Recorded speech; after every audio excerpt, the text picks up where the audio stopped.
ETV digital exclusive breaking news చూస్తున్నాం. వరంగల్లో దారుణం చోటు చేసుకుంటోంది. ప్రస్తుతం మనం చూస్తున్నటువంటి బ్రేకింగ్ చాలా కష్టకాలంలో ఉన్నట్లుగా కనిపిస్తుంది భార్యను చూస్తూ ఉంటే. సో వరంగల్ జిల్లాలో కత్తితో వివాహిత హల్చల్ చేస్తున్నటువంటి ఘటన వెలుగులోకి వచ్చిందని చెప్పాలి. తన భర్త వేరొకరితో అక్రమ సంబంధం పెట్టుకున్నాడు, నా భర్త నా మాట వినట్లేదు, నా భర్త కొన్నాళ్లుగా వేరే ఉచ్చులో పడిపోయాడు అని చెప్పి వివాహితకు డౌట్ వచ్చి తరిమి కొడుతోంది భర్తని.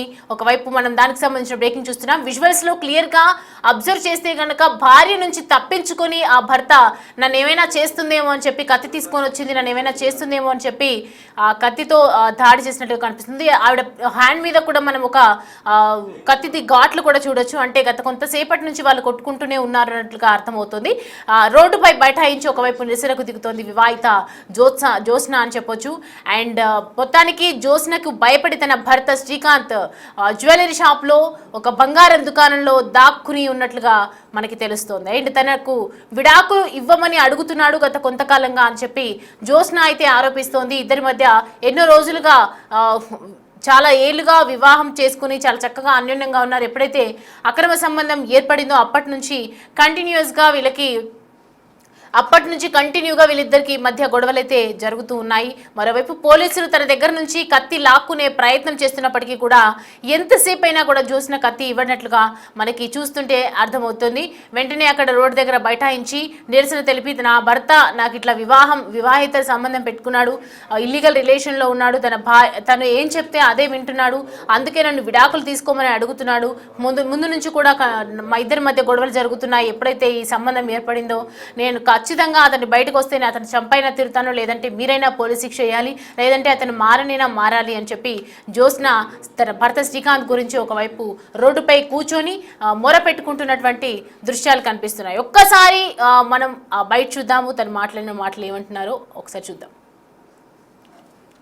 నా ఆస్తి రావాలి, నా పిల్లలు రావాలి, వాడు సెకండ్ మ్యారేజ్ చేసుకున్నాడు, నన్ను టార్చర్ చేస్తాడు, ఎక్కడ షెల్టర్ లేదు, ఏడే షెల్టర్ అన్ని చూపెట్టి రైట్ వచ్చి పెడుతున్నా, వాడు నా ప్రాపర్టీస్ నా గోల్డ్ అక్కడ పెట్టుకొని నా మీద తప్పుడు కేసులు పెడుతున్నాడు, దానికి మొగుడున్నాడు, ఇద్దరు కొడుకులు ఉన్నారు, అది వదిలిపెట్టి నా లైఫ్ తోటి గేమ్ ఆడుతున్నది. అది ఖచ్చితంగా వాళ్ళిద్దరి ఉరిశిక్ష తీయాలి, ఖచ్చితంగా ఉరిశిక్ష తీయాలి. నాకు నా పిల్లలకి న్యాయం జరగాలి, నా పిల్ల నా దగ్గర ఉండాలి. ఈ ఫ్యామిలీ కోర్టుకి వెళ్తున్నా, అన్ని నా మీద తప్పుడు కేసులు పెడుతున్నాడు. వాడు నాకు వద్దు, నా బంగారం నా పిల్లలు నా చేతికి రావాలి ఖచ్చితంగా. పుస్తకాలు లేకుండా చేసిన వాడు, కట్టుకున్న భార్య నేను సవుతుందని సవితి పోలు పెట్టిస్తాను అందరూ. నాకు ఎక్కడ షెల్టర్ లేదు, రోడ్డు మీద బ్రతికైంది, ఏం చేసుకుంటారో చేసుకోండి. నా ఆస్తి రావాలి, నా పిల్లలు రావాలి, వాడు సెకండ్ మ్యారేజ్ చేసుకున్నాడు, నన్ను టార్చర్ చేస్తాడు, నాకు ఎక్కడ షెల్టర్ లేదు, ఏడే షెల్టర్ అన్ని చూపెట్టి రైట్ వచ్చి పెడుతున్నా, వాడు నా ప్రాపర్టీస్ నా గోల్డ్ అక్కడ పెట్టుకొని నా మీద తప్పుడు కేసులు పెడుతున్నాడు, దానికి మొగుడున్నాడు, ఇద్దరు కొడుకులు ఉన్నారు, అది వదిలిపెట్టి నా లైఫ్ తోటి గేమ్ ఆడుతున్నది. అది ఖచ్చితంగా వాళ్ళిద్దరి ఉరిశిక్ష తీయాలి, ఖచ్చితంగా ఉరిశిక్ష తీయాలి. నాకు నా పిల్లలకి న్యాయం జరగాలి, నా పిల్ల నా దగ్గర ఉండాలి. ఈ ఫ్యామిలీ కోర్టుకి వెళ్తున్నా, అన్ని నా మీద తప్పుడు కేసులు పెడుతున్నాడు. వాడు నాకు వద్దు, నా బంగారం నా పిల్లలు నా చేతికి రావాలి ఖచ్చితంగా. పుస్తకాలు లేకుండా చేసిన వాడు, కట్టుకున్న భార్య నేను సవుతుందని సవితి పోలు పెట్టిస్తాను అందరూ. నాకు ఎక్కడ షెల్టర్ లేదు, రోడ్డు మీద బ్రతికైంది, ఏం చేసుకుంటారో చేసుకోండి.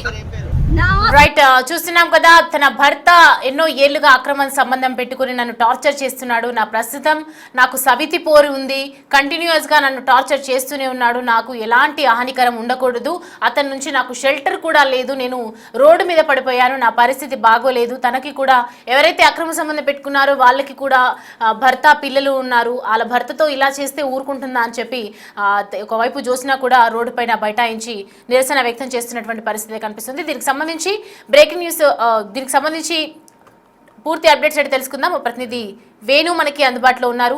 వేణు, అసలు ఏం జరిగింది, ఏమంటుంది ఆ మహిళ, ఏంటి డీటెయిల్స్?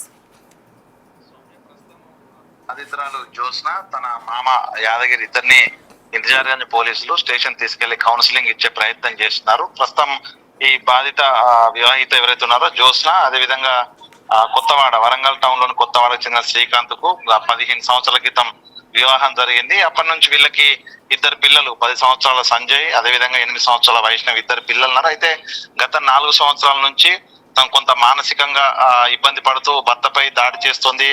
దాదాపు రోజుకోసారి గొడవ పడుతూ రోడ్డుపైకి వెళ్లి ఇష్టం వచ్చినట్టుగా మాట్లాడుతుంది అంటూ భర్త పలుసార్లు కౌన్సిలింగ్ కూడా ఇప్పించాడు. అయినా కూడా తన ప్రవర్తనలో మార్పు రాకపోవడంతో భార్య వేధింపులు చేస్తోంది. విడాకులు కావాలంటూ కూడా తన భర్త కోర్టు మెట్టెక్కిన పరిస్థితి. ప్రస్తుతం ఇద్దరికి సంబంధించినటువంటి కేసు విడాకుల కేసు అయితే కోర్టు నడుస్తుంది. మరోవైపు భర్త తనను వేధింపులకు గురి చేస్తున్నాడు, అక్రమ సంబంధాలు పెట్టుకుని నన్ను వేధిస్తున్నాడు అంటూ కూడా డొమెస్టిక్ వైలెన్స్ కింద భార్య కూడా జ్యోత్స్న కూడా శ్రీకాంత్ పై ఫిర్యాదు చేయగా ప్రస్తుతం ఆ కేసు కూడా నడుస్తుంది. అయితే ఈ మధ్యలో తన భర్తకు సంబంధించి ఒక అక్రమ సంబంధం కారణంగానే తనకు విడాకులు ఇచ్చే ప్రయత్నం చేస్తున్నాడు. సో ఆ అక్రమ సంబంధం పక్కన పెడితే నా భర్త నా దగ్గరికి వస్తాడని భావిస్తున్నటువంటి జ్యోత్స్న 2-3 రోజుల నుంచి కూడా తనకు ఫోన్ చేసి బెదిరిస్తున్నట్లు తెలుస్తుంది. ఈ రోజు తను పనిచేసేటువంటి జ్యువెలరీ షాప్, తన తండ్రి తను ఇద్దరు కలిసి వరంగల్ చౌరస్తా లోపల జ్యువెలరీ షాప్ నడుపుతుంటారు, వైష్ణవ్ జ్యువెలరీ షాప్. ఆ షాప్ వద్దకు వెళ్లి షాప్ నుంచి బయటకు వస్తావా లేదా అంటూ కూడా ఆమె చాలాసేపు వాగ్వాదం చేసింది. భర్త శ్రీకాంత్ ఎంతకు బయటికి రాకపోవడంతో నేనైనా చేస్తాను, నువ్వైనా చావాలంటూ కూడా దాదాపు అర్ధగంట సేపు ఆ చౌరస్తాలోనే హంగామా చేసింది. తన వెంట ఒక కత్తి తీసుకొని వచ్చి చంపేస్తానంటూ కొంత బెదిరింపులకు గురి చేయడంతో స్థానికులంతా కూడా డయల్ 100 ఫోన్ చేశారు. పోలీసులు నచ్చ ప్రయత్నం చేసినా కూడా జ్యోత్స్న ఎంతకు వినట్లేదు. ఎందుకంటే నా భర్త ఒక మహిళ కారణంగా నాకు దూరం అవుతున్నాడు అంటూ కూడా తామే ఆగ్రహంతో పోలీసులతో కూడా వాగ్వాదం దిగింది. చివరకు ఆ కత్తి పోలీసులు లాక్కునే క్రమం లోపల జ్యోత్స్నకు చేతికి కూడా కొంచెం స్వల్ప గాయమైంది. తర్వాత ఎవరైతే ఆ శ్రీకాంత్ తన భర్త సంబంధించిన తండ్రి ఉన్నాడో ఆ మామను ఈమె ఇద్దరిని తీసుకెళ్లి ప్రస్తుతం ఇంతజార్గంజ్ పోలీసులు మహిళా పోలీసుల ఆధ్వర్యం లోపల కొంత కౌన్సిలింగ్ అయితే నిర్వహిస్తున్నారు. మొత్తానికి ఇద్దరి మధ్య విడాకుల కేసు పెండింగ్ లో ఉండడము, డొమెస్టిక్ వైలెన్స్ కింద జ్యోత్స్న తన భర్తపై ఇచ్చిన ఫిర్యాదు కూడా కేసు కూడా దర్యాప్తు జరుగుతున్న నేపథ్యం లోపల ఇద్దరికి సంబంధించి కాంప్రమైజ్ చేసే ప్రయత్నం తప్ప మేమేం చేయలేమంటూ కూడా పోలీసులు చెప్పిన పరిస్థితి. మొత్తానికి తన మానసిక పరిస్థితి కూడా సరిగా లేదనేది కూడా భర్త చెప్తున్నటువంటి విషయం. సో దీంతో ఇద్దరికి నచ్చజెప్పి ప్రయత్నించే ప్రయత్నం అయితే పోలీసులు చేస్తున్నారు. మరోవైపు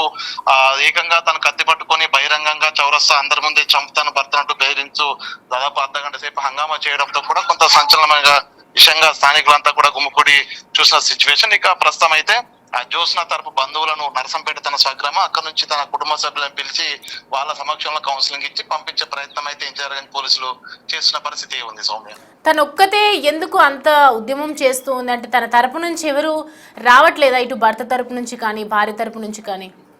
అంటే జ్యోత్స్నది స్వగ్రామం నరసంపేట. సో అక్కడ నుంచి పెళ్ళైన తర్వాత వాళ్ళు వరంగల్ చెందిన కొత్తవాడ చెందిన శ్రీకాంత్ తో పెళ్ళైంది. అప్పటి నుంచి కూడా దాదాపు 7-8 సంవత్సరాల వరకు కూడా ఈ కాపురం సజావుగా సాగింది. ఇద్దరు పిల్లలు ఉన్నారు. కానీ గత 4 ఏళ్ల నుంచి ఈ విధంగా భార్య భర్తల మధ్య గొడవలు జరుగుతున్నాయి. దానికి కారణము భార్య కొంత మానసికంగా డిస్టర్బ్ అయింది, కొంత మధ్యస్థిమితం లేకుండా మాట్లాడుతోంది, ఆ చీటికి మాటికి దాడి చేస్తుందని కూడా కుటుంబ సభ్యులకు ఆ భర్త శ్రీకాంత్ చెప్పినప్పుడు కౌన్సిలింగ్ జరిగింది.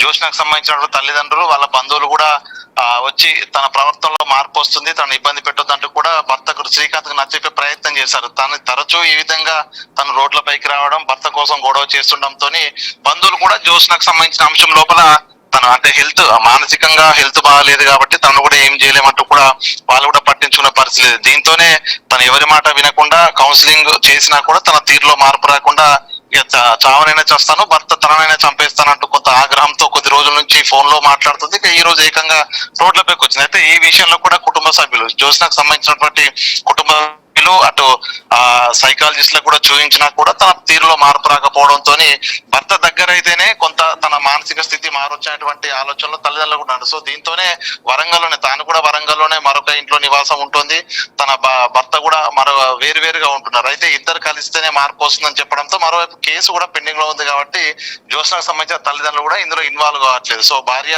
ఈ విధంగా చేస్తుందని వాళ్ళు కూడా భావించలేదు. ప్రస్తుతం పోలీసులు సమాచారం ఇవ్వడంతో జ్యోత్స్నకు సంబంధించిన కుటుంబ సభ్యులు కూడా బయలుదేరారు. ప్రస్తుతం స్టేషన్ కు వచ్చిన తర్వాత తనకు జ్యోత్స్నకు సపోర్ట్ గానీ తనకు సంబంధించిన కుటుంబ సభ్యులు బంధువులు దగ్గర లేకుంటే తన ఆగైత్యం చేసుకునే పరిస్థితి ఉందంటూ కూడా భావిస్తున్న నేపథ్యంలో కుటుంబ సభ్యులను కూడా పిలిచి కొంత కౌన్సిలింగ్ ఇచ్చే పరిస్థితి కనిపిస్తుంది. మొత్తానికి కోర్టు కేసు పెండింగ్ లో ఉన్న నేపథ్యంలో ప్రస్తుతం పోలీసులు కూడా భర్తను పిలిచి మాట్లాడే పరిస్థితి, ఎందుకంటే వాళ్ళు విడాకుల కోసం ఆయన కోర్టుకు వెళ్ళాడు కాబట్టి కోర్టులో తేల్చుకోండి సివిల్ మ్యాటర్ అంటూ కూడా పోలీసులు చెప్తున్నారు. సో మొత్తానికి జ్యోత్స్న కుటుంబ సభ్యులు వస్తే వాళ్ళ ముందే కౌన్సిలింగ్ ఇచ్చిన తర్వాత కొంత జ్యోత్స్నకు నచ్చే ప్రయత్నం మాత్రమే పోలీసులు చేస్తున్న పరిస్థితి. Soumya right Venu, thanks for the updates. Right, మొత్తానికి జ్యోత్స్న అని తీసుకెళ్లి ప్రస్తుతం అయితే కౌన్సిలింగ్ ఇస్తూ ఉన్నారు. అసలు ఏం జరగకుండా ఇద్దరికి కూడా మధ్యలో కూల్ అయ్యేటట్టుగా ఒకవైపు పోలీసులు ఒకవైపు వాళ్ళని కూడా సర్ది చెప్పే ప్రయత్నం చేస్తున్నారని చెప్పాలి. అండ్ తన భర్తకి తనకి ఎంతో కాలంగా గొడవలు జరుగుతున్నాయి, ఇలా అక్రమ సంబంధం కారణంగా అని తను ఆరోపిస్తోంది. కాబట్టి నిజానిజాలన్నీ తెలుసుకుని వాస్తవాలన్నీ తన ముందు ఉంచి అసలు ఏం జరిగిందో తెలియజేసి ఇద్దరి మధ్య కూడా గొడవ సద్దుమణిగే విధంగా ఒకవైపు ప్రయత్నిస్తున్నారని చెప్పాలి. అండ్ మహిళ చేతుల్లో కూడా చిన్న గాయాలు అయ్యాయి కాబట్టి ప్రస్తుతం వైద్య పరీక్షల నిమిత్తం ఆసుపత్రికి తరలించి అటువైపు నుంచి బంధువులందరినీ పిలిపించి వాళ్ళ పేరెంట్స్ ని కూడా అక్కడికి రమ్మని చెప్పి కౌన్సిలింగ్ ఇచ్చి ఇంటికి పంపించే ప్రయత్నం అయితే చేస్తున్నారు.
ఖచ్చితంగా వాళ్ళిద్దరిని ఉరి శిక్ష తీయాలి, ఖచ్చితంగా ఉరి శిక్ష తీయాలి. నాకు నా పిల్లలకి న్యాయం జరగాలి.